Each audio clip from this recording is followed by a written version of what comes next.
शरद पवारांना उद्या रुग्णालयामधून डिस्चार्ज मिळण्याची शक्यता। पवारांच्या प्रकृतीमध्ये सुधारणा झाल्याची माहिती। खोकला आणि श्वसनाचा त्रास झाल्यामुळे उपचार सुरू होते। निवडणुकीमध्ये महायुतीकडनं पैशाचा महापूर येऊन सुद्धा निष्ठेची भिंत तोडता आली नाही। उरण रायगडच्या नवनिर्वाचित नगरसेवकांच्या भेटी दरम्यान मातोश्रीवर ठाकरेंचा हल्लाबोल। भगतसिंह कोश्यारींच्या राज ठाकरेंवरच्या टीकेचा संजय राऊतांकडनं समाचार। कोश्यारी लफंगा माणूस, त्यांना धोतरही नेसता येत नाही। राऊतांचं टीकास्त्र तर भाजपच्या नवनाथ बन यांचा पलटवार। चंद्रपूरमध्ये भाजपशी युती केल्यामुळे मनसेची ठाकरेंच्या शिवसेनेवर टीका। चंद्रपूरमध्ये ठाकरेंच्या नगरसेवकांना प्रत्येकी 1 कोटी दिले।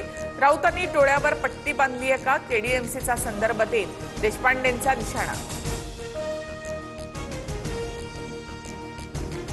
ठाकरेंच्या शिवसेनेचे सय्यद इक्बाल, परभणीचे महापौर इक्बाल यांना 39 मतं तर भाजपच्या उमेदवार तिरुमला खिल्लारेंना 26 मतं।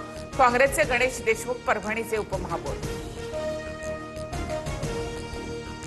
जयकुमार गोरेंकडनं जिल्हा परिषदेच्या नवीन सदस्यांना माध्यमांसमोर न बोलण्याच्या सूचना। जिल्हा परिषद सदस्याला 21 कोटींचा निधी देण्याचा दिलेला शब्द पाळणार।